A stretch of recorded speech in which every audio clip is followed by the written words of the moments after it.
now that I think, oh yes, I showed Kyle McEwen all three of the Lord of the Rings movies. He had never seen any of them. We watched them week to week to week, which is like one weekend, one the other weekend. Tolkien's a genius. Yeah. And he loves them. He was freaking out. And he's like, he kept on saying, he's like, I see it. I finally get it now. I finally get why people are like, this is awesome. I love the Lord of the Rings. Yes, master. That's beautiful. Yes,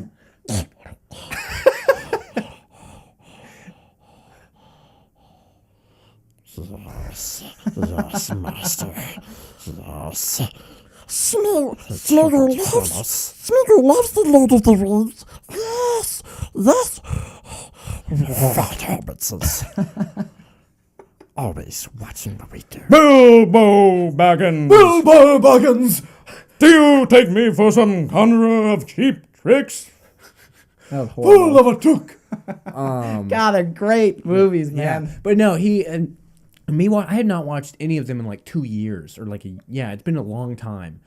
Dude, it's amazing. It's amazing, dude. It's like those movies, they've got everything in them. Like they have every they first of all, that movie trilogy has the greatest friendship ever on screen with Sam and Frodo. Sam is just Mr. like, Frodo, oh my gosh. Mr. Frodo, I boil a mash and put him on a stool. Oh, Mr. Frodo, if I can't carry the ring, I can't carry you. Yeah. Samwise Gamgee. Amazing. And Gandalf, I'm just gonna finally say it. Gandalf is the best wizard. Speaking He's better of that, than Dumbledore. I was going to ask you. I love Dumbledore, but if you're Carter the Brown, can I be Carter the Gray? What? Wait, you? Yeah. But that Carter doesn't the make Gray. any sense. It does make sense. But you're not. It makes perfect sense. They know it makes sense. I know they don't. Fine, can I be Brett the Gray? Yes, you can. Yes, you can. Cool. I'm Brett the Gray. But no, yeah, those movies. I get keeled and I come back. And I think my favorite this time around was actually the Two Towers. The Two Towers is great. Yeah, it was always my least favorite as a kid. Rohan, I love the Rohan scenes when he's like, he's like on the throne. He's like, and then you got the guy, worm tongue. You're like, he's so gross. And he's but like I mean, it's like all the fight scenes are great. There's so much meaning to the romance between Aragorn and Arwen. It's actually pretty deep. Yeah. I was like, I was like, hey, that's pretty good. It's a pretty good romance. I actually care. I've been thinking about the Lord of the Rings recently. Yeah. And I realized, like, the best character is Boromir. Boromir's great. He's like the best character in the whole show because, like, if you want to look at somebody as a role model, or not as a role model, but as an example.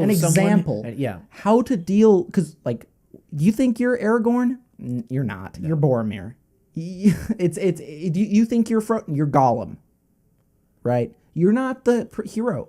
You're just not, because I was thinking about this. Aragorn, in a way, he's the return of the king. He's such a Christ figure. It's kind of hilarious. He very much is. And so it's like you think about when Boromir at the end, he was like, "You're the king." Like, there's no better that representation. Yeah, when he's so well written. I mean, like the way it all happened, but then Boromir's like last words. He said, "I would have followed you to the end, my brother, my king." Oh my gosh! Yeah, so like that's I've been thinking about that a lot. It's like we really need to look at Boromir as an example of how to deal with our sin and our evil that we have in our heart, because we're not the king. We can't be the king. You're not destined to save the world, but you can help. You can do the right thing, and that's, well, if you mess up, you can get back up. Yeah, because we have all tried to steal the ring. We all want the power. We all want it, but we know it's wrong, and that's the key there. It's like, And I just love Boromir as a character because of he's that. a great character. And the deleted scenes with him, where, it's like I need to watch the extended version. I have the first one. Yeah. But I haven't seen the others. But there's so many cool scenes. He shows you how to. Obviously the ideal is to be Aragorn, is to be that guy who will take Frodo's hand and close the ring back in his palm, because he knows it is not for him to do that. It's not his weight. But at the same time, like when you want to be as close as you can, and that's what Boromir does. His father is someone who says, "No, I'll be Aragorn. I'll be Jesus. I'm on the throne. I'm the one who will make the decisions, not the king. Me." Yeah. And then at the end, Boromir realized, "No, my father's wrong. You're the king." Yeah. And that's really what it's like to realize the truth in that. Yeah. Well, yeah, and dude, just the directing of those movies. One of the coolest things. a lot, I'm sorry. One of the coolest things in Return of the King is that scene where the steward Denethor is like eating, and it's disgusting. He's like eating the tomatoes, and Pippin starts singing that song, and you know that Denethor has sent Faramir basically on a suicide mission, and it cuts back and forth. And then the end of that scene, you don't see Faramir or any of the others die or get hurt.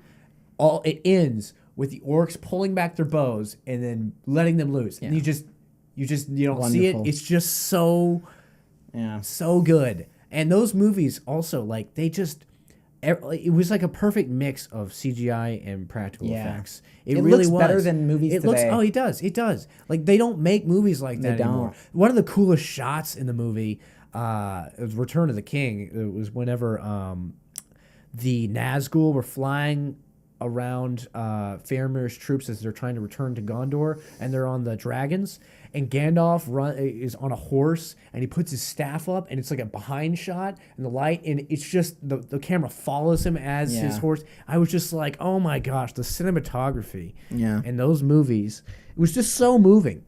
And those movies they had so many role models and so many. They dealt with so many themes and that sort of thing, and shows you not to be a wizard. Don't be a wizard, like a bad wizard. Yeah. Don't be Saruman. Power hungry. Don't be exactly. Because you'll lose everything. Yeah. Well, yeah, and they showed like. You think you got this great tower? You think you got all this power? No, you have nothing. And you are nothing. Right. Don't be a wizard. You've been very intense towards that camera. You're like, this is, I know. It's just kind of the way you are. I'm an intense person. Yeah. I'll get fiery about nothing. Yeah. But one of the things that's also really cool, like, I think Gandalf, like, honestly, I think he's the best of the wizards on screen in anything. Dumbledore's amazing, but Gandalf is really, really funny. He gets the warmth of what a wizard should be. Yeah. Speaking of wizards, well, I want to make one more point about Gandalf. Gandalf, I think it was in Fellowship of the Ring or the Two Towers. I think it was probably Fellowship of the Ring. Frodo is trying to give Gandalf the ring. He says, take it.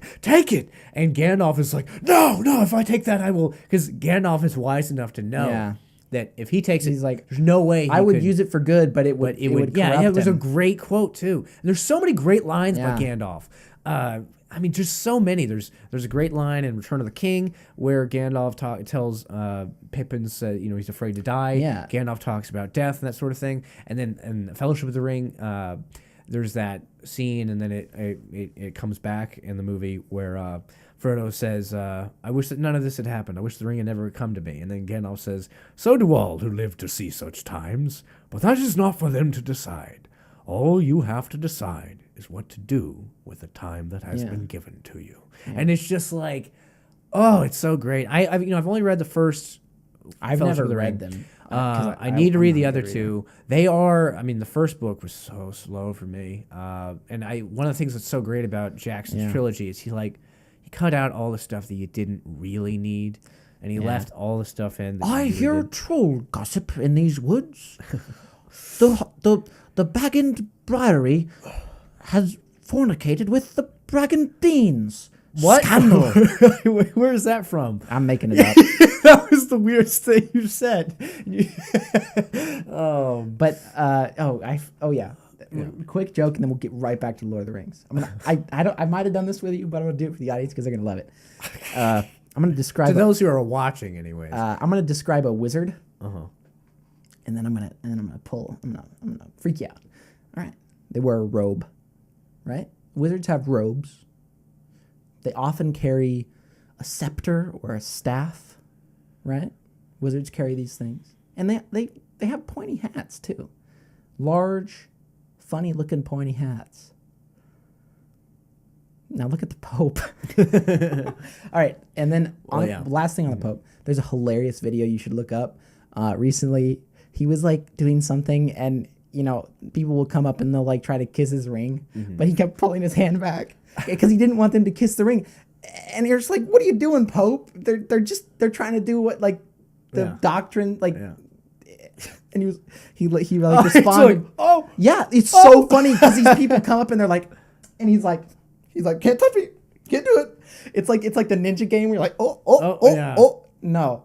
But he made a comment that was like, I didn't want to spread germs. You're like, okay, Pope. Okay, Pope. Yeah. That's pretty funny. What a crazy guy. All right, back to Lord of the Rings. Yeah, it's somewhat related to Lord of the Rings, but they need to go back. Somebody needs to go back and actually make all of the Chronicles of Narnia books into movies. That's another famous fantasy series. Yeah, Narnia is great. And yeah, the first movie that came out, Lion, Witch, and the Wardrobe, was really, really, really good. The others were not so much, but those books, C.S. Lewis, one of my favorite authors ever. They need to make those. Yeah. Because they're great. I'm worried about the HBO adaptation of The Lord of the Rings.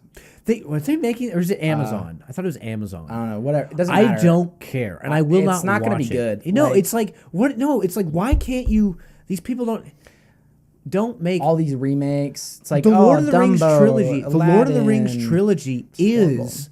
Yeah, you don't need it. It is those books. I mean, you're not going to make something better than those. Yeah, you're not. There's just no... And, like, if they do, they're probably just going to add in a bunch of sex and rape and incest. And you're like, that wasn't in it. I mean, what are you doing? I mean, there's Frodo so many... and Sam weren't gay. What is this? Why are they railing each other in the butt behind a dumpster? What's going on? Okay. All right. But no, that is... Because there's so many other book series you could choose from.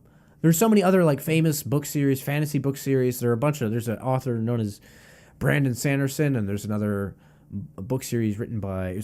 The first book is The Eye of the World. I have it. I haven't read it, though, but apparently it's really great. There's so many other things. If they want to make like another Game of Thrones-y sort of thing, there's so many other series they could adapt. Don't remake the Lord of the Rings. Or they could make something new. Yeah. I mean... Breaking Bad was original. Yes, everybody loves that. Yes, do something new. It was great. But it's just like, don't touch Lord of the Rings.